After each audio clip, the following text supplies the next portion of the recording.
Before we dive into this latest sci-fi epic, drop a quick hi in the comments.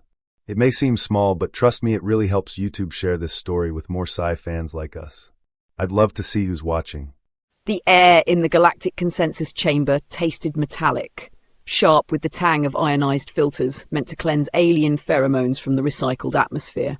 Ambassador Kale Vorin of the Vral Empire shifted his carapace, the sound echoing like knives scraping stone. His 4 compound eyes tracked the human delegate as the man shuffled toward the central podium. Pathetic, Kale thought. The human, Dr. Elias Maro, according to the dossier, was a frail thing. No claws. No chitinous armor. Not even the bioluminescent frills most species use to signal status. Just pinkish skin, a too smooth face, and a threadbare grey suit that hung off his narrow shoulders like a burial shroud. His only defence was a smile, wide and disarmingly soft, as if he'd missed the memo that this was a den of predators. "The Tyrannus sector is denied," Keel announced before the human could speak. His voice boomed through the chamber, amplified by the resonant sacs in his throat. "The consensus will not permit your kind to ignite another war." Murmurs rippled through the assembly. The Zin Collective's envoy pulsed agreement, their gelatinous forms quivering. The insectoid Qatari clicked mandibles in unison, their loyalty bought and paid for by Vral munitions. Only the human stood motionless, his smile unwavering. "War?" Elias said, his voice calm, almost conversational.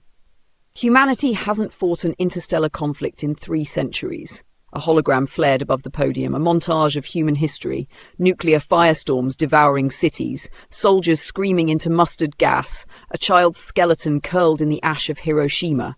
The Zin's telepathic voice hissed through every mind in the chamber. "You are fire. You burn what you touch." Elias tilted his head, studying the hologram like a professor grading a middling thesis. "Ancient history. We've evolved." "Evolved." Kale's talons gouged the podium. "Your evolution is a joke. Your greatest war was against yourselves. The Vral have thrived for 10,000 years because we understand strength." He spread his armoured arms, his obsidian carapace glinting under the chamber lights. "You'd last minutes against us." The human's smile finally faded. "Strength isn't what you think it is." Kale gestured to the voting panel.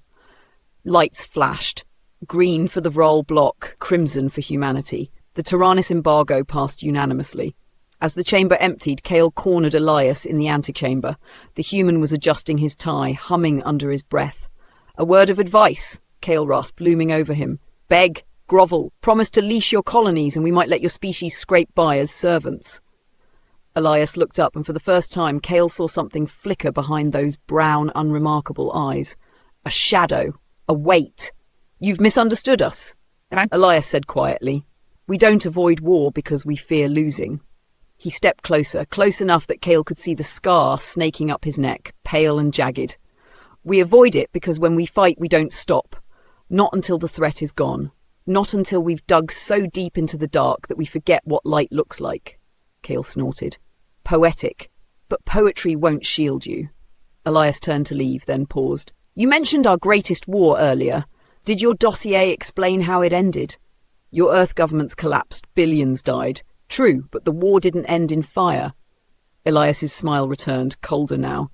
"It ended because a teenager in Beijing hacked the launch codes, because a farmer in Iowa shared his last well with refugees, because we looked into the abyss and chose to build a ladder instead of jumping." He tapped the door controls. "Ask yourself, Ambassador, what happens when a species that spent millennia climbing out of hell decides to stop climbing?" The door sealed behind him. Kale stood in silence. For a moment he heard nothing. No hissing translators, no rustle of wings or click of mandibles, just the echo of the human's words ringing in his mind, colder than vacuum. He dismissed them. Words were wind, and wind could be silenced. But in the weeks that followed, the wind began to shift. First came the trade convoys, neutral ships, mostly Zin and Valari, refusing to inspect human cargo. Then the media spheres lit up, viral footage of human engineers terraforming a dead moon for free, converting poison lakes into water, clear enough for infants to drink. Then came something more dangerous, curiosity. A Qatari walk-in defected, joined a human-run science station. A Vral viceroy's daughter, naive, foolish, publicly praised human music. As if rhythm and melody were weapons, Kale called it infiltration. infection, but others were beginning to call it something else. Influence. Still, he wasn't worried. Influence meant nothing without power, and power was metal and teeth and numbers. He demanded a show of force. The consensus authorized a precautionary blockade of the outer Terran colonies. 5 war fleets surrounded the planet of Aris Prime. They expected a response, a plea, a desperate attempt at negotiation. Instead, the Terran ships waited 3 days. No movement, no transmission, just silence. Then, on the 4th day, the blockade ships lost contact. Not destroyed, not even damaged, just gone. Sensors showed nothing. No explosion, no escape trajectory. Only static, like the void itself had swallowed them. Panic bloomed across the chamber. Accusations flew. Kale stood again, roaring for retaliation. "Send the Armada! Show them they cannot!" He stopped, because Elias was back, standing once more at the center of the chamber. Alone, no guards, no weapons, only a small silver device on the podium beside him. He didn't smile this time. "War," he said, voice quiet, "is what you wanted." A hologram shimmered behind him. Not fire, not blood. Stars, or rather where stars used to be. A map of Roll space, dozens of colonies, now marked with static, as if entire solar systems had simply blinked out. Kale's breath caught in his thorax. Impossible. "You think we win with fleets," Elias said. "We don't. We win with what you never understood." He touched the silver device. Restraint. The hologram vanished. "We disabled your fleets, not destroyed them. We silenced your colonies, not erased them." He stepped away from the podium. "This isn't conquest. It's a mirror. We're showing you what we've always seen." Kale lurched forward, talons shaking. "What are you?" he rasped. Elias turned his gaze on him, slow and heavy as a collapsing star. "We're the descendants of every species that thought we were prey." He walked toward the exit, and his final words hung in the chamber like judgment. "You should have let us climb." The chamber remained still long after Elias left. Not a sound, not a breath. Even the ever-humming crystal vents of the Zari diplomats were silent, dimmed to a flicker. Kale stood alone at the center, the weight of his armor suddenly feeling less like strength and more like shackles.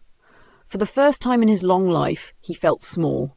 Not in size, in significance. He had seen civilizations fall before, burning skies, shattered moons, screams that echoed through the bones of history. But this was different. No fire, no blood, just the quiet erasure of certainty. He returned to his war nest on Dravak Prime, expecting orders. There were none. The consensus had dissolved. Half the members had vanished. The rest were quiet, watching, waiting, and across the stars humans didn't conquer. They connected. While fleets drifted dormant, human minds reached out not to dominate, but to share. Cures for Vrol blood fever, shielding tech offered to the cold-blooded Zin, art, language, music. Everywhere Kale looked, the humans weren't building empires, they were building invitations. It was worse than war, because it was working. His own Hatch brother, once a decorated tactician, now co-led a research collective with a Terran linguist. Younglings in the brood schools were quoting human philosophers as if they'd hatched with Terran tongues. Kale tried to rally, tried to warn, but no one listened to the prophet of a fading storm. In his last address, he spoke to an empty chamber. "Do you not see? They've made you forget who you are." But even his voice felt like a relic. One day he received a message. Encrypted. Simple. A single sentence. "We never forgot who we were, you just never saw it." There was no name, no threat, but Kale knew who it was from. He stood once more in the silent halls of his fortress, looking out over a world that no longer needed claws to survive. And finally Kale understood. They hadn't been fighting humans. They'd been fighting the future, and the future had already won. Years passed, then decades, then silence. The wars stopped, not with treaties, but with understanding. Empires faded, not with rebellion, but with choice. Kale lived to see the galaxy change. He watched brood ships become research vessels and war chants replaced with songs sung in hundreds of blended tongues. He never returned to the High Council. There was no need. Instead, he wandered world to world, station to station. And everywhere he went, he found traces of humanity, not in their technology, but in their fingerprints on other hearts. A Zin sculptor using Terran marble to express grief. A Zalri elder quoting Maya Angelou in a mourning rite, a child of 4 species speaking a Creole born from earth and stars. Kale once feared their kindness. He now realized it wasn't kindness. It was clarity. It was conviction. It was the quiet power of a species that remembered how to be broken and chose to heal, not harden. He died on a moon far from his birth world under a garden sky terraformed by human hands. No statues were built, no epics sung, but in the soil beneath his resting place, someone carved a message in simple, handwritten Terran script. The strongest voices are not always the loudest. And above that moon, orbiting silent, was a beacon broadcasting one message, not a warning, not a demand, just an invitation. Come, let us build something better.